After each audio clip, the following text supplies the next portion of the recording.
Le 7-9-30 sur France Inter. Géopolitique, bonjour Pierre Aski. Bonjour Nicolas. Emmanuel Macron entame donc aujourd'hui une visite en Chine. Ne pas se tromper de message, tel est l'enjeu principal de la visite d'Emmanuel Macron en Chine. Ne pas se tromper de message sur l'Ukraine, en feignant de croire à une médiation chinoise. Ne pas se tromper sur l'enjeu plus global de la relation Chine-Europe, alors que Pékin et Washington s'opposent de manière de plus en plus frontale. Emmanuel Macron a choisi d'inviter Ursula von der Leyen, la présidente de la Commission européenne, pour une partie du voyage. C'est évidemment un geste important car il évite le piège du bilatéral entre le géant chinois et chacun des 27 États européens, là où le rapport de force avec l'Union européenne est plus favorable. Le moment est décisif.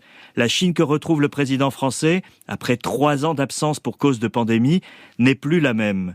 Elle a pris son envol et se vit désormais comme l'autre superpuissance face aux États-Unis, le seul pays capable de tenir tête à une Amérique hégémonique.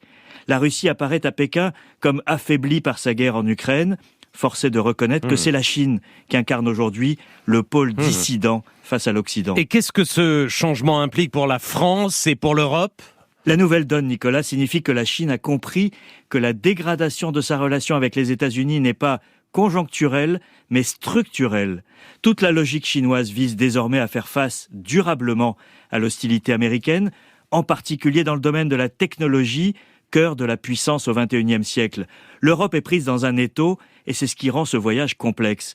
Elle cherche vainement une troisième voie entre une approche purement commerciale, déconnectée des enjeux géopolitiques et qui serait suicidaire, et de l'autre, un alignement sur Washington dans un remake de la guerre froide première version et qui servirait plus les intérêts américains qu'européens.